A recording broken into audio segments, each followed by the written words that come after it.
I found myself standing on the brink of the life I believed I had known in the late summer heat, when the air was heavy with the aroma of ripe grapes and the afternoon cicadas were droning on. Our vineyard was no exception to the adage that the most private locations may occasionally be the quietest. Embroidered with recollections of family get-togethers, laughing, and harvests that signified the passing of time, it was intended to be a haven for Marcus and me, a place to return to year after year. However, Reed's appearance that summer was a shock to the system. He was Marcus's estranged son from his first marriage, and I had always known him as a man with a quiet intensity that appeared to carry his history like a shadow. I sensed a change, as though the air itself had become thicker, as he entered the vineyard, his face framed by the dappled light coming through the plants. It started off as courteous conversations that veered from one subject to another late at night. I hadn't felt seen in years, but there was something about the way he looked at me, an attentiveness. And I knew deep down that something inside of me was stirring, something I couldn't ignore, even if I told myself it was just harmless conversation. Naturally, Marcus had his suspicions. I sensed his quiet observation of our exchanges, as though he were waiting for a fracture in the foundation, and I knew that he was a man who rarely missed details. Though he never mentioned it outright, his perceptive and nuanced inquiries served as a reminder that secrets may be harmful, especially in a remote location like our vineyard. This is not merely a story of betrayal, nor is it a love story. It's a tale of decisions and seemingly insignificant moments that, when reflected upon, turn out to have been pivotal. I wonder whether I could have done anything differently, or if I was just carried along by a force bigger than myself as I stand here now, the memories of that summer still echoing in the empty rooms of my memory. However, I guess that's how secrets work. They develop in the shadows, in the voids between spoken and unspoken words, and there's no going back once they take hold. The vineyard, a vast estate nestled between hills with rows of vines extending as far as the eye could see, had long been Marcus's pride. The terrain was a mix of wild edges and domesticated vines, with dense thickets bordering the pathways and oak trees growing wildly. Harvest season brought the vineyard to life every year, a period when friends and family get together to celebrate the harvest of the season. I had been used to these parties, the way they combined celebration with tradition. However, things felt different this year. At 75, Marcus was depending more and more on me to handle the little chores around the estate. From the vineyards to the wine production, he enjoyed supervising everything and did it with the accuracy of someone who had never seen failure. He was persuasive, charming in his own right, and maintained some control over the estate's daily activities long after he retired, a command he hardly relinquished. But he had invited Reed this year. Over the years, I had only heard fragments of Reed's story. Marcus had a son from his first marriage, which had ended long before I entered his life. Marcus's anger of his son had always been subtly concealed, a subtle animosity that tainted the few occasions he had spoken of him. Reed was disappointing to hear him say that. Someone who has made a decision that was very different from Marcus's idea of a successful, responsible life. However, Reed was not at all what Marcus had depicted when he arrived. He was tall and graceful, and his motions were unhurried, as though he was used to being alone and at ease. He was dressed simply in jeans, a tattered shirt, and boots that appeared to have seen many miles of travel. He exuded a calmness and intensity that spoke to a life lived beyond the bounds of security and comfort. When he first looked at me, his gaze lingered a little too long, and his expression was thoughtful and curious, as if he were attempting to situate me within his father's world. It was a look that made me feel vulnerable and seen in a way that I hadn't felt in years. I could feel the pull of his presence, as he reminded me of a time in my life that felt both distant and close at the same time. Reed's presence became ingrained in the vineyard's daily routine over the course of the following few days. In the late afternoon, he would reappear with a contemplative, distant expression on his face, after wandering through the rows of vines for hours at a time. He had a manner of gliding silently throughout the house, his presence serving as a continual but subtle reminder that he was there, observing and watching. Marcus appeared to be both happy and cautious about his son's interest in the vineyard. He would watch Reed from afar, his eyes keen, assessing as if he were assessing a competitor rather than his own son.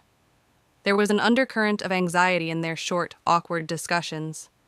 I could feel the distance between them, a gap full of unspoken grudges and resentments that neither of them seemed prepared to confront.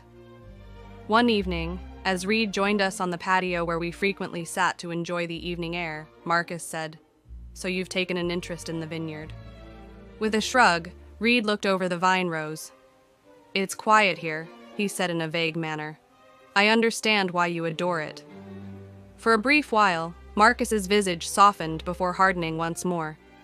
A glimmer of something near pride was swiftly obscured by his customary reserve.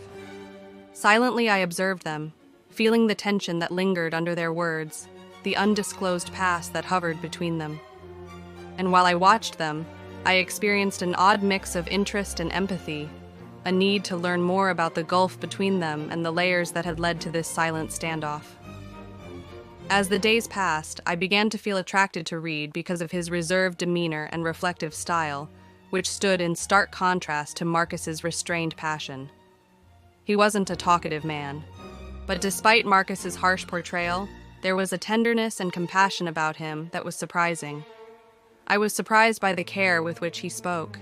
He seemed to perceive more than he revealed, with a subtle intellect. I discovered Reed engrossed in a book in the library one day, when Marcus was in town taking care of some business. I hesitated in the doorway so as not to wake him. However, he looked up and grinned, a modest, gentle smile that made me feel surprisingly insecure. I entered the room and said, "Didn't mean to intrude." He put the book down and shrugged. "You're not bothering anyone. I was merely killing time." Between us, there was a relaxed silence, the kind that came easily and naturally. I took a seat across from him and let my eyes wander to the bookshelves, which were mostly unopened and contained artifacts from a distant and remote family past. I looked at him and felt his interest and quiet focus, which seemed to fill me with a sense of being noticed that I hadn't experienced in a long time. "Do you frequently visit here?" he asked in a casual tone, but I could see he was genuinely interested. A slight smile tugged at my lips as I nodded. "It's become my haven, I guess. This house can seem both spacious and deserted." He nodded, his eyes softening, and I had a sensation of warmth and connection that was both thrilling and unsettling. I realized then that he noticed the restlessness I had tried to ignore, the quiet loneliness that lurked beneath the surface of my life, and that he understood. We talked quietly for the remainder of the afternoon, our words creating a tenuous bond that was at once exciting and perilous. A faint closeness that persisted after he had left the room. Meanwhile, undercurrents had started to rise, but Marcus was unaware of them. The vineyard, the harvest, and the other things that required his attention consumed his thoughts. He had a sense of direction and a singular focus that made it difficult for him to think about anything other than the responsibilities at hand. The vineyard meant the world to him, a legacy he had created from the ground up, which was evidence of his fortitude and vision. However, as he occupied himself with the harvest's logistics, I noticed that I was becoming more and more attracted to Reed in ways that I couldn't quite comprehend or avoid. He exuded a certain quiet confidence and self-assurance that made me feel both vulnerable and alive, as if he were removing the layers I had painstakingly built. Reed looked at me thoughtfully one evening as we strolled through the vineyard at dusk. "Do you ever feel stuck in this place?" he questioned in a hushed voice with a hint of understanding in his remarks. I stared at him, taken aback by the question and the way it appeared to reflect my own feelings of confinement, which I had never dared to express. At times, I confessed, my voice was hardly audible. "It's complicated, though." For a minute, we just stood there, the quiet between us full of unspoken words, a connection that felt both strong and delicate, as if we were standing on the brink of something we couldn't yet describe. He nodded, a slight smile pulling at his lips. Our encounters took on a new level of intensity after that, a subtle charge that persisted in every gaze and unintentional contact. We were wary, cautious, and there was a faint tension in our chats that suggested something deeper that neither of us was willing to admit. The way he gazed at me with a gentle curiosity and a warmth that made me feel alive, seen, and wanted, however, made it impossible to ignore the draw between us. I couldn't stop myself even though I knew it was risky and that I was on a path that would only end in disaster. He reminded me of the life I had previously imagined, one that was full of passion, spontaneity, and connection, and his presence was irresistible. And I came to understand that I was on the verge of making a decision that would alter everything as we went through the days, our unsaid link becoming stronger. Like an ember catching fire, it began slowly. The tiniest gestures at first, like Reed passing me in the hallway or his hand briefly touching mine, made each moment seem to last a little longer than it should have. I made an effort to convince myself that it was all in my head, that I was just reacting to the loneliness that had been my constant companion for so long. But every day I was driven more and deeper into his presence, into an orbit that was both exciting and terrible. With his days occupied with vineyard duties and harvest preparations, Marcus remained mostly in the dark. I would observe him from a distance, his body framed by the grape rose, his motions swift and deliberate, as if he were pursuing something that only he could see. The vineyard had become his world, a place where he could focus all of his desire and energy. He had always been a guy in search of a purpose, a goal. However, I was immersing myself in Reed's world, which felt much more alive and real, while Marcus was consumed by his vision. We conversed into the night during our peaceful times together in the library, our words creating a tenuous bond that got stronger with each exchange. One evening, Reed discovered me sitting by myself on the terrace, looking out at the fields as the sun sank below the horizon, bathing the vineyard in a warm glow. He moved to stand next to me, his warmth seeming to envelop me and keep me rooted in the present.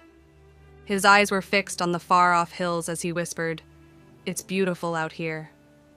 I nodded as I felt my heart rate increase and found it difficult to think and breathe due to the silent intensity of his presence. "It is," I said, my voice hardly more than a whisper, and then I turned to face him. Our eyes locked, and we both understood silently. He reached for my hand without saying anything, his fingers entwining with mine in a gesture that was at once reassuring and perilous. We remained like way for a while, the stillness thick with unsaid words, before he drew me in with a soft, hesitant touch that seemed to be waiting for me to back off. However, I didn't. My existence with Marcus had been characterized by years of silent resignation, so our first meeting was like a breath of new air. Even though I hadn't sought it out or anticipated it, I couldn't bring myself to let it go now that it was true. I believed I had long since buried a sense of life and desire, but Reed reawakened it in me. But along with that intensity came remorse, a persistent feeling of betrayal that haunted the back of my mind, reminding me of the life I had chosen and the vows I had made. I experienced the rush of desire and the thrill of secret whenever I was with Reed, but it was always followed by a hollow emptiness. It served as a reminder that I was in danger. We became experts at discretion, figuring out how to get together without being noticed and sneaking out in the dark or early dawn. The exhilaration came from the secrecy and the awareness that we were treading carefully and that we might be caught at any time. However, the anxiety subdued that excitement. The ongoing knowledge that all could fall apart with only one mistake or incorrect action. The burden of our secret started to weigh on us as the days went by. The guilt weighed down on me like a blanket as I lay awake in the middle of the night, listening to Marcus's steady breathing next to me. I made an effort to convince myself that what I was doing was harmless and that it was only a temporary diversion from the life I had created. I felt in my heart that it was more than that, though. I wasn't only concealing an affair anymore. I was keeping a piece of myself hidden. I doubted I would ever be able to bring that part back into the light. Reed discovered me sitting by myself in the garden one afternoon, and I clung to his presence as a silent comfort amid the silence. With a serious stare and a gentle expression, he sat next to me and reached for my hand, his touch providing a steady comfort that appeared to anchor and stabilize me. "Are you all right?" I was surprised by the warmth in his voice when he inquired. The weight of my feelings and the competing impulses that had brought me to this moment made my heart hurt as I gazed at him. "I'm not sure," I said, my voice no more than a whisper. "I feel as though I'm torn between two worlds and two lives." For a time, we just sat there, the quiet between us full with unspoken words, a connection that seemed both consoling and tragic. He nodded, his face solemn. I was torn between loyalty and longing, between dread and want, and I wanted to tell him everything to relieve my weight, but I was unable to speak. Our interactions became more daring as the weeks passed, and our time together became so intense that I was out of breath. In the peaceful nooks of the vineyard, we would steal kisses with excitement, our touches lasting just a little too long, each kiss serving as a reminder of the passion that had blossomed between us. But the weight of our secret increased with every day that went by. Marcus's stare grew longer, his inquiries sharper, and his presence served as a continual reminder that we were treading carefully. He would observe me with a contemplative look, as if he were assembling a piece and looking for foundational faults. One evening, as we were having supper together, he asked me, "Elena, you seem..." with a calm voice and a piercing stare. Recently, things have changed. Distracted. I was unprepared for the question, and for a split second, my heart stopped, my thoughts racing as I tried to think of a response, a means to divert his attention. I responded with a forced smile and a steady voice. "Marcus, it's simply the season. There is a lot to handle, including the vineyard and the harvest." His face was unreadable as he nodded. I was reminded that our secret was not as secret as I had assumed by the tension between us and the unanswered questions that pervaded the atmosphere. We were strolling along the vineyard's edge one evening when Reed turned to face me. His eyes were contemplative, and there was a trace of vulnerability in his face. In a quiet but calm voice, he whispered, "We don't have to keep hiding. We could leave, Elena. Start over, somewhere else." The idea gave me a rush and a seductive look at liberation and a life free from lies and deceit. However, I knew it was impossible, even as I gave myself permission to dream of a life with him outside of the vineyard. I was obligated to this life and the decisions I had made, and the idea of abandoning it all was both thrilling and terrifying. With my voice shaking under the weight of the truth, I muttered, "I can't. I'm not courageous enough." He nodded with a hint of melancholy in his eyes, but he didn't try to convince me otherwise. Instead, he drew me into his embrace and held me there, his touch a silent confirmation that we had this for the time being. This instant, this brief reprieve from the world that lay below the vines. After we discussed leaving, the days that followed were a haze of stress and secrecy. Reed had painted a picture of a future that was both exciting and unattainable, and his words stuck in my head like a seductive promise of freedom that I would never be able to truly accept. As much as I wanted to run away and forget about the consequences of my decisions, I knew that the ties of loyalty and the life we had created together held me firmly to Marcus and this life. Marcus, on the other hand, was becoming more astute, his inquiries more incisive, his gaze sharper. He had always been a perceptive man who rarely missed anything, and I could tell he was putting things together, that he was keeping a close, analytical eye on me. His existence was like a shadow, a continual reminder that our secret was precariously close to being revealed. Marcus stopped me in the kitchen one evening when we were getting ready for a party at the vineyard. His calm speech and steady look made me take notice. "You've been, Elena, distant lately," he continued in a measured tone that sounded like he was trying to get me to confess. "Is everything okay?" I tried to keep my speech light and informal while forcing a smile. "Of course, Marcus. I've just been preoccupied with the vineyard, the preparations. There's a lot to manage." He nodded, though I could see the skepticism in his eyes, a flicker of doubt that made my heart race. I knew he didn't fully believe me, that he was watching me closely, waiting for the slightest crack, the smallest sign that would confirm his suspicions. And as I looked at him, feeling the weight of his gaze, I realized that our secret was no longer just a risk. It was a ticking time bomb, waiting to explode. The following afternoon, as I was organizing the library, I came across a folder tucked between the shelves. I almost ignored it, thinking it was another one of Marcus's old property documents or invoices, but something about the way it was hidden, just slightly out of sight, caught my attention. I opened it, feeling a chill settle over me as I read the contents. Inside were a series of letters, financial statements, and legal documents, detailing a series of debts and payments made to various creditors. Each document bore Reed's name, along with mentions of past disputes and demands for repayment. There was even a note from a debt collector, the language firm, demanding immediate payment on an outstanding balance. My heart sank as I absorbed the implications, the questions that began to surface, each one sharper, more alarming than the last. Had Reed come to the Vineyard because of these debts? Was he using me, manipulating our connection to escape his past? I felt a sense of betrayal, an ache that went deeper than I'd expected. And I realized that I had been blind, caught up in a fantasy, in a vision of Reed that I had constructed for my own loneliness and desires. That evening, when I saw Reed in the garden, I couldn't hold back the questions that had been swirling in my mind.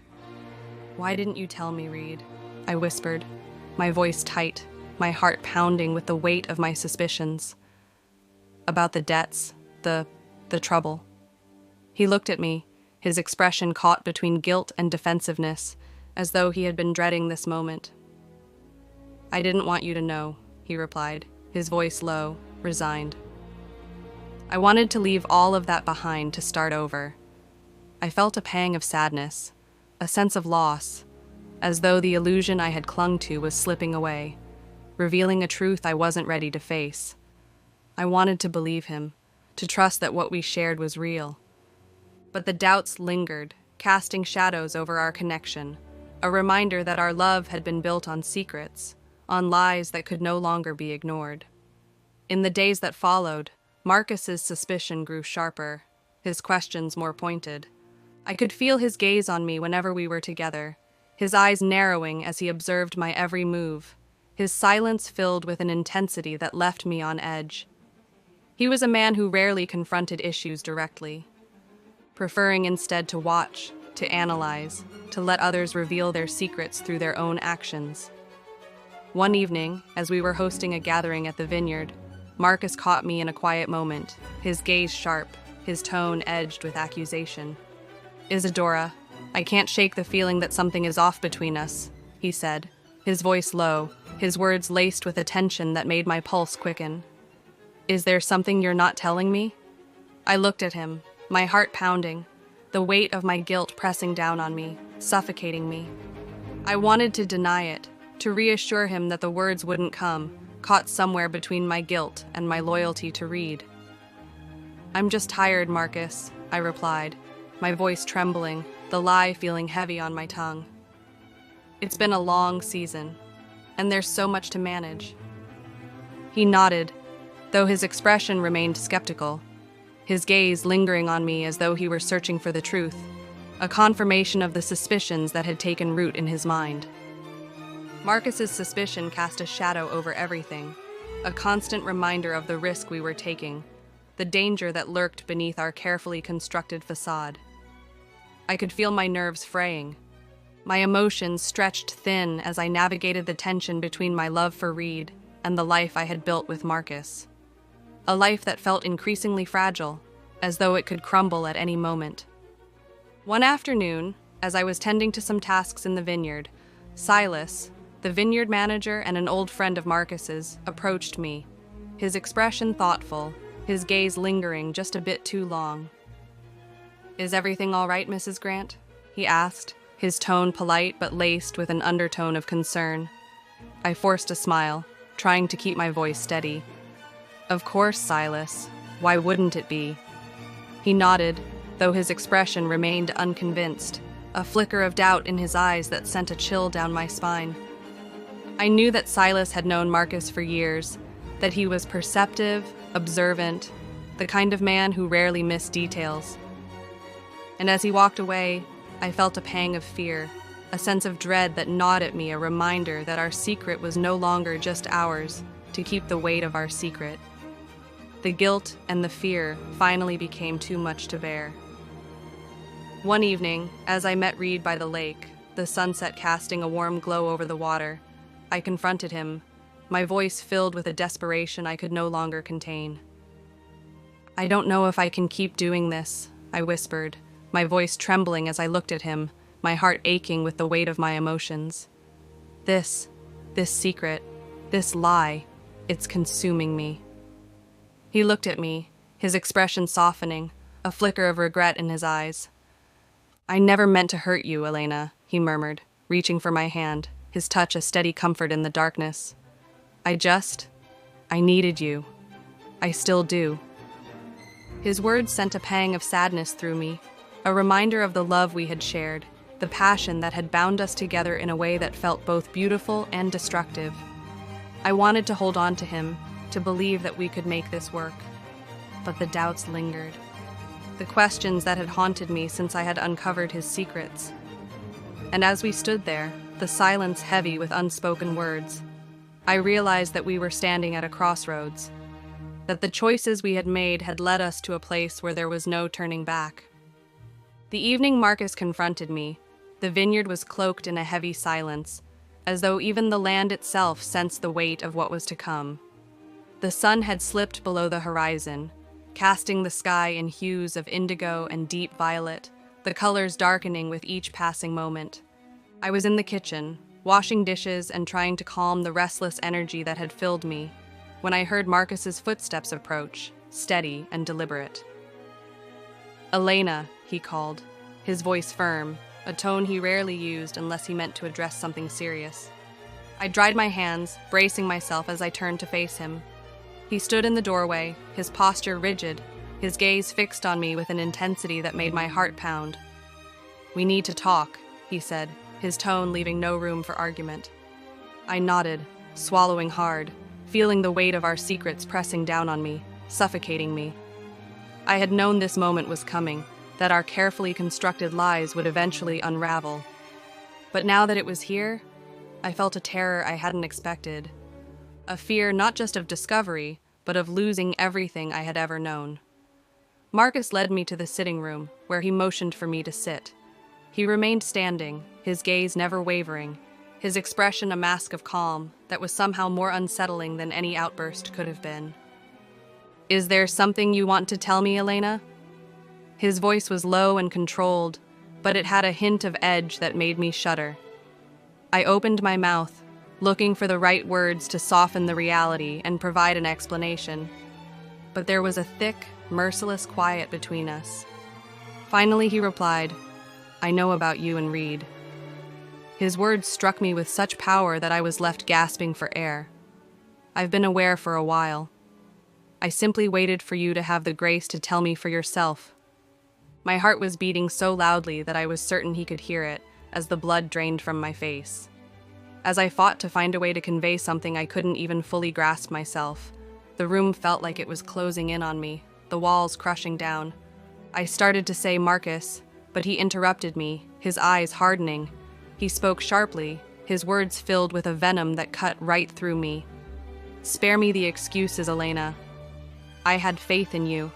This is your way of repaying me for everything I provided you?" The weight of my shame hung over me like a fog, as his words struck me like a physical blow.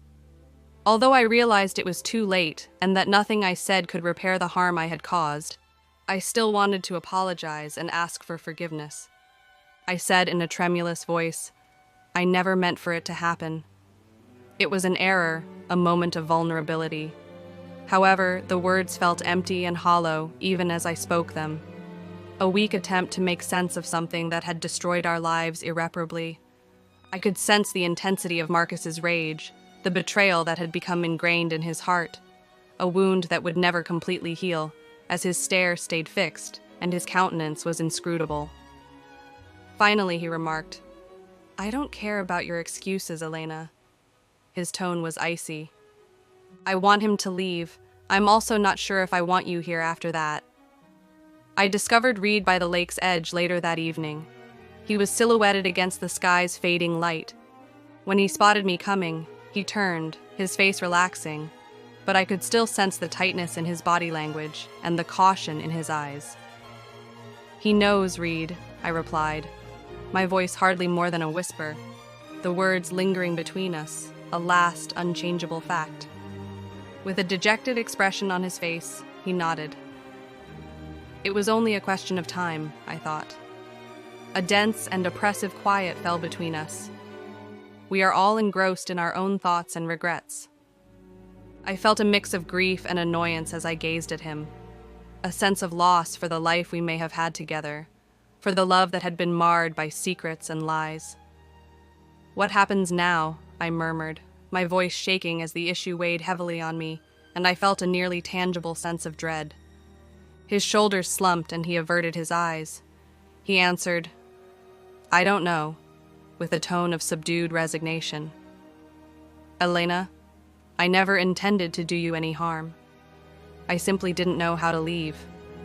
His remarks struck me with a mix of grief and rage, serving as a reminder of the decisions we had taken and how they had brought us to this point. The worries and doubts that had plagued me ever since I learned his secrets persisted, even though I wanted to forgive him and preserve the love we had shared. With each syllable stopping in my throat and serving as a bitter reminder of the life we had lost, I finally murmured, "You should go.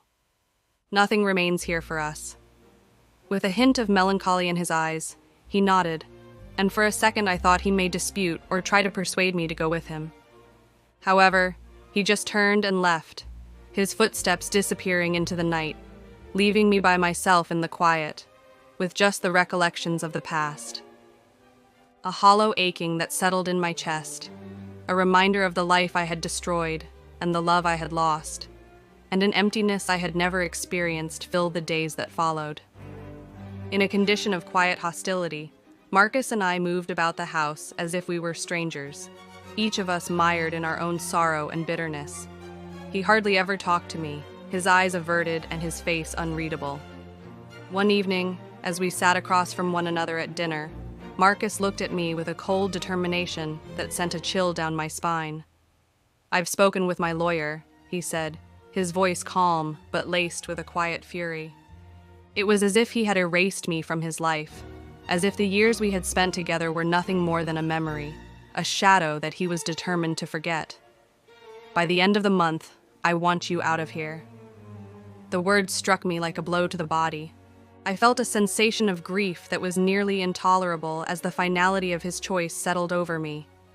I wanted to protest and beg him, but I knew it would be in vain since he was incapable of forgiving or of undoing the harm that had been done. I became aware that I was genuinely alone as I stared at him, feeling the weight of his rage and betrayal. The life I had known was gone, lost to the decisions I had taken and the secrets that had ripped us apart. The air was silent, and the quietness was thick with a sense of closure on the morning I left the vineyard. I packed the pieces of a life that seemed far away, alien, as if it had belonged to someone else. Marcus didn't come to say goodbye. Instead, he stayed inside and served as a silent reminder of our once loved but now irreparably broken relationship. I experienced an odd sense of relief as I drove away, the vineyard disappearing into the distance. A lightness I didn't anticipate. My home, my love, and the life I had created with Marcus were all gone. But there was a silent freedom in that loss, a liberation from the lies that had destroyed my life and the secrets that had plagued me. And I had a quiet acceptance of the decisions I had taken and the life I had left behind as I took one final look back and saw the vineyard disappearing from view. There had been a peculiar, silent vacuum in the weeks after I left the vineyard. The world was strange yet familiar at the same time. It felt like I was vacillating between two lives, the one I had abandoned and the one I was gradually learning to live on my own. At first, every day served as a reminder of what I had lost, a string of regretful moments and the reverberations of decisions I was unable to reverse. I rented a simple home near the edge of a windswept cliff in a little coastal town, with the ocean spread out in front of me. It was a very different location from the vineyard and the life Marcus and I had led.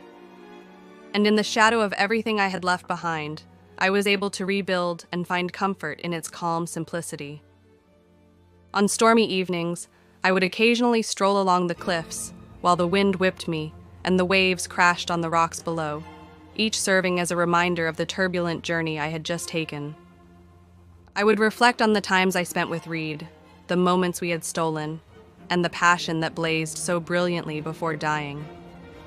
Even though those memories were filled with regret and a profound longing for what may have been, there was also a silent acceptance that I had loved and lost, and that in some ways, that love had freed me. I found myself thinking back on my decisions, the life I had created with Marcus, and the secrets that had finally caused us to split ways as the weeks stretched into months. It had felt as solid as the land we had maintained together, and I had loved him once, in a steady, unflinching way. However, as time passed, that love became quieter and settled into a pattern that didn't allow for much passion, for the kind of relationship I had previously envisioned. Then Reed showed there, bringing joy and a reminder of a life I had assumed was long gone. I had a need for independence, adventure, and a connection that seemed genuine and alive because of him. Despite being well aware of the danger and the eventual cost, I had given in to that desire. I also couldn't bring myself to really regret it, even though I had lost everything. Accepting my decisions, confronting the repercussions, and continuing on had a peculiar strength. I had destroyed the life we had created together by betraying Marcus. Nevertheless, I had discovered a resilience I was unaware I had among the ashes of what had been. A silent determination to create a new course, to recover a sense of who I was that had been obscured by my background. The pain of loss eventually subsided and was replaced by a calm serenity that enveloped me like a salve. In the tiny, routine duties of daily life, I discovered a feeling of purpose and rhythm in the isolation. I started painting once more, attempting to capture the splendor of the shoreline, the ocean's always shifting hues, and the way the light played with the waves. Every brushstroke served as a release, a means for me to let go and shed the load of the past.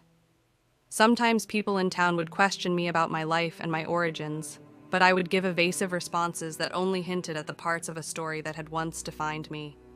I had changed from the woman who had come to the Vineyard all those years ago, the wife who had stood by Marcus, happy in her chosen vocation. As the memories faded and the pain subsided, I discovered a sense of thankfulness for the life I had lived and for the love I had experienced, even if it had only been brief. I was someone else now, someone who had been forged in the fire of love and loss, someone who had faced the depths of her own soul and come out changed, scarred, but whole. I had experienced intense, passionate love, and even though it had cost me everything, it had also freed me to live a life that was genuinely mine. I sense a calm resolve now, a serenity that comes from embracing the decisions that have brought me to this point.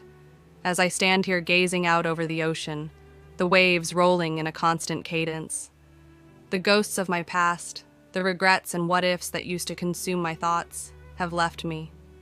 For the first time in years, I feel whole and complete in a way I never imagined possible. I have discovered a strength in the silence and a freedom in the solitude that envelops me. I might never know whether Reed found the life he was looking for, or whether our time together brought him the serenity he had been seeking. Additionally, I might never see Marcus again, and might never receive the forgiveness I once so desperately sought. However, I now understand that I don't require it, that I am sufficient on my own, and that the life I have created in the wake of everything I have lost is exclusively mine. And as I turn away from the past and face the future, prepared to welcome whatever is ahead, I find myself grinning as the sun sets over the sea, illuminating the earth in shades of scarlet and gold.